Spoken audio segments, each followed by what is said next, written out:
Operation शुद्ध के तहत इंदौर जिला प्रशासन ने आज मिलावटखोरी के खिलाफ एक और बड़ी कार्रवाई की है। कलेक्टर शिवम वर्मा के निर्देश पर खाद्य विभाग की टीम ने पालदा क्षेत्र स्थित श्रीराम नामक घी फैक्ट्री पर छापा मारते हुए हजारों लीटर नकली घी जब्त कर लिया है। सूत्रों के अनुसार पालदा क्षेत्र में स्थित श्रीराम नामक घी फैक्ट्री पर लंबे समय से मिलावट की शिकायतें मिल रही थी। शिकायतों की पुष्टि के बाद कलेक्टर शिवम वर्मा के निर्देश पर खाद्य विभाग की टीम ने फैक्ट्री पर छापा मारा। कार्रवाई के दौरान टीम ने पाया कि फैक्ट्री में दूसरे राज्यों से लाया गया घी और पाम ऑयल मिलाकर अमानत घी तैयार किया जा रहा है। मौके से हजारों लीटर घी जब्त कर लिया गया, जबकि फैक्ट्री के मालिक और कर्मचारियों से पूछताछ जारी है। खाद्य सुरक्षा विभाग ने घी के सैंपल तलावरी चंदा स्थित नई लैब में जांच के लिए भेजे हैं। प्रारंभिक जांच में घी अमानत पाया गया है। इस पर कलेक्टर वर्मा ने कहा कि मुख्यमंत्री डॉक्टर मोहन यादव का स्पष्ट निर्देश है कि किसी भी प्रकार की खाद्य मिलावट को बर्दाश्त नहीं किया जाएगा।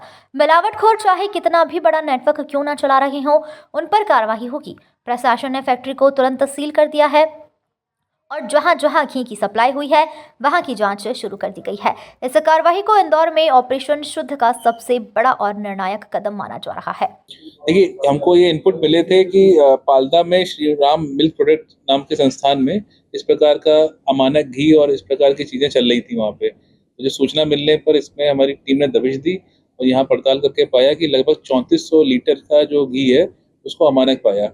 और उसकी प्रारंभिक जांच हमने जो हमारी तलावली छांदा में नई लैब, जिसको माननीय मुख्यमंत्री जी ने अभी परसों ही उसका लोकार्पण किया था, उसमें प्रारंभिक जांच कराएगी। प्रारंभिक जांच में शिकायत सही पाई गई तो हम लोगों ने तत्काल कार्रवाई करते हुए वो 3400 लीटर का जो घी है उसको जब्त कर लिया गया है और जो संस्थान है उसको सील कर दिया गया पूरा फैक्ट्री।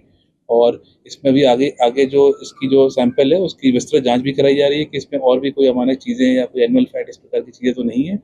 और उसको जो प्रकरण दर्ज किया जा रहा है, जांच रिपोर्ट और आएगी विस्तृत, तो उसमें हम लोग और आगे कठोर वैधानिक कार्रवाई को भी कर रहे हैं। सर, कितने दिनों से चल रही थी फैक्ट्री, कुछ चीजें इसकी अभी पड़ताल हम लोग कर रहे हैं।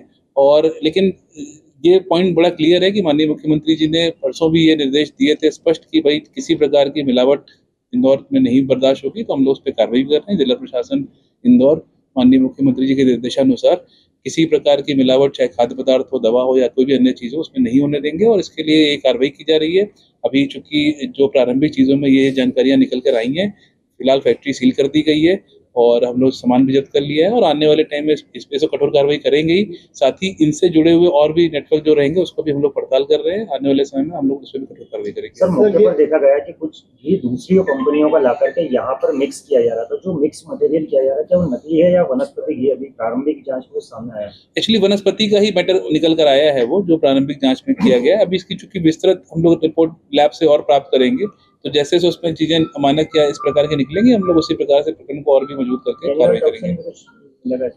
अब ये रिपोर्ट आने के बाद ही कहना मुनासिब होगा, लेकिन बाकी जितनी अभी हमारे पास तथ्य थे उसके आधार पर हमने फिलहाल फैक्ट्री सील कर दी है, सामान जब्त कर लिया और हम लोग आगे प्रकरण दर्ज करके कार्रवाई कर रहे हैं। नहीं, बिल्कुल आपका कहना सही है। दीपावली पर्व के दौरान भी हमारी टीमों ने दबिश देकर कार्रवाई करी है और जैसा कि मैंने कहा कि माननीय मुख्यमंत्री जी के स्पष्ट निर्देश है कि किसी प्रकार की मिलावटखोरी बर्दाश्त न की जाए, तो उस पर हम लोग काम भी कर रहे हैं और ये कार्रवाई हमारी सतत रूप से जारी रहेगी और ऐसे सभी मिलावटखोरों पर हम लोग कठोर से कठोर कार्रवाई भी करेंगे। अनुमानित कीमत क्या कुछ होगी इससे नकली जो अमानक? अब देखिए, ये तो अमानक है तो उसकी क्या कीमत? उसकी कोई कीमत नहीं हो तो बिल्कुल का नुकसान देता है, लेकिन जो इनके एस्टिमेटेड होते हैं उससे 17 लाख रुपए शायद उन्होंने एस्टिमेट किया है। बट मेरा मानना है कि जो अमानक है उसकी कोई कीमत नहीं है और हम लोग उस पर सख्त से सख्त कार्रवाई भी करेंगे। इंदौर से नेशन टाइम की रिपोर्ट।